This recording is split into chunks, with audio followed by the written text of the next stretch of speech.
नमस्कार, मैं नौर मनोहर। सीकर जिले के दातारामगढ़ क्षेत्र के पचार गांव के गरीब परिवारों के सामने इन दिनों बड़ा संकट खड़ा हो गया है।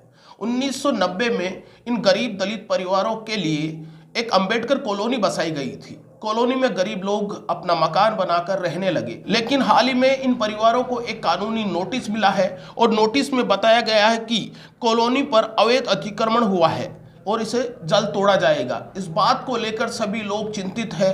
क्या उनका बनाया हुआ आशियाना टूट जाएगा या कोई दूसरा रास्ता निकलेगा?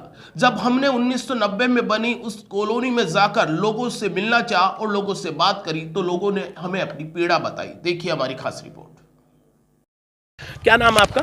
दुर्गालाल है नाम। अच्छा दुर्गालाल जी, मुझे ये बताओ कि आपकी जो कॉलोनी है उस कॉलोनी में किस तरह से मकान आप लिए आप? तो हाँ, पहले कच्चे बना रखे थे, अब कुछ पक्के भी बना लिए हमने। अब पक्के मकान? हाँ। सुना है आप लोगों को नोटिस मिला है? जी हाँ, नोटिस मिला है हमारे। नोटिस में क्या लिखा हुआ है? नोटिस में धारा कुछ लगा के और इनको तुड़वाने का तुड़वाने का। जब से नोटिस मिला है तो उसके बाद में तो मुसीबत बढ़ गई होगी। मुसीबत बहुत ज़्यादा बढ़ गई। क्या करते हो आप?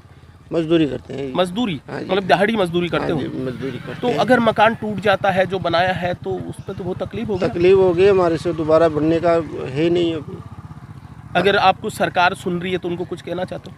अरे सुन रही है तो बहुत मतलब रेस का हमें और कोई मार्ग चारों को नहीं सुखी जदी रेस का बढ़िया रहे। आप चाहते हो कि ये जो आपको मिला है उसमें अपना गुजर बसर होना चाहिए? होना चाहिए। क्या नाम है आपका? मेरा सोनू। अच्छा सोनू, मुझे ये बता कि आप इस कॉलोनी में कब से रह रहे हो? हमारे को तो पट्टे मिले हुए हैं सर, कम से कम 32 साल हो गए यहाँ। और ग्राम पंचायत से हमारे को पट्टे दिए गए हैं और उन्हीं के आधार पे ये हमारे पास पट्टे की पूरी कॉपी है, हार्ड कॉपी है हमारे पास। और 32 साल से हमारे को ये जगह दी गई है और उसी में हम हमारा छोटा मोटा जो भी मकान बना के हम हमारा गुजारा कर रहे हैं। दिहाड़ी मजदूरी करने वाले हैं। सुना है अभी कि आपको नोटिस मिला है जिसमें ये बात सही है क्या? हाँ, नोटिस मिला हमारे को। नोटिस में लिखा गया था कि बिना कोई अग्रिम सूचना के ये ध्वस्त कर दिए जाएंगे। ये बात लिखी हुई है? ये बात जब से नोटिस आने के बाद में तो वो चिंता हमारे तो चिंता इतनी बढ़ गई कि शाम को खाना भी चैन से नहीं खा रहे हैं। बहुत टेंशन में, बहुत ज़्यादा टेंशन हो रही है कि कब तोड़ दे। कोई यहाँ पे जो माफिया लोग हैं वो हमारे को उठा के भगाने का प्रयास कर रहे हैं। कोई दूसरे लोग हैं? अच्छा मुझे बताओ, ये तोड़ने वाला नोटिस आपकी बस्ती को मिला है या कहीं और भी मिला है? ये फिलहाल तो इस गांव में तो हमारे को ही मिला है। मतलब और किसी को नहीं? और किसी को नहीं। अगर कोई आपको प्रशासन सरकार आपको सुन रही है तो कुछ कहना चाहोगे?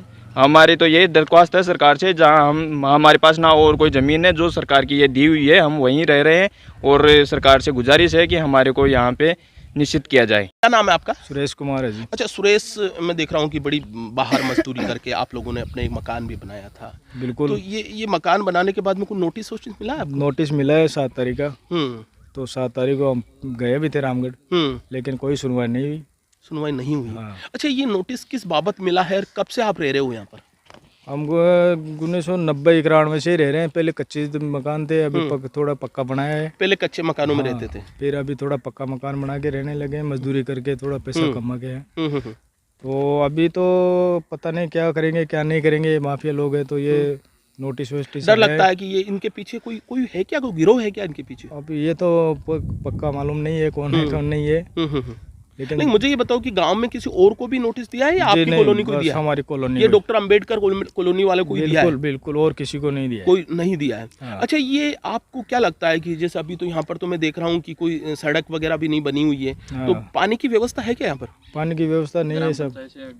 नहीं, यहाँ पर नल की व्यवस्था हुई क्या? नहीं, 4-5 घर नल आया क्या यहाँ पर? नहीं, सबके नहीं है। सबके नहीं है? सबके नहीं, 4-5 के ही है। 4-5 के, बाकी के नन कलेक्शन नहीं है? बाकी के नहीं है। अच्छा मुझे और बताओ कि जैसे कई ने तो मतलब कुछ सरकारी लाभ भी मिल रहा है क्या लोगों को? सरकारी लाभ तो यहाँ तो कुछ नहीं मिल रहा है। सरकारी लाभ नहीं मिल रहा है? सड़कें अभी पक्की नहीं बनी? सड़कें पक्की नहीं, ब्लॉक वगैरह नहीं बने हैं? बिल्कुल नहीं है। अच्छा ये जो आपको सुन रहे हैं कोई प्रशासन सरकार, उनको क्या कहना चाहते हैं? भाई उनसे मेरी तो ये दरख्वास्त है कि इनको ये इधर बस बसने के लिए थोड़ी ज़मीन दी है उसको कायम रखी जाए। ये गरीब परिवार है, वो कहाँ जाएंगे? उनके पास थोड़ी क्या भी नाम बताया आपने? सुरेश कुमार है जी मेरा नाम। सुरेश बता रहा है कि एक वो गरीब परिवार है जो दिहाड़ी मजदूरी करके अपना मकान तो बना लिया इन लोगों ने, लेकिन मकान को बचाना इनके सामने बड़ी चुनौती है।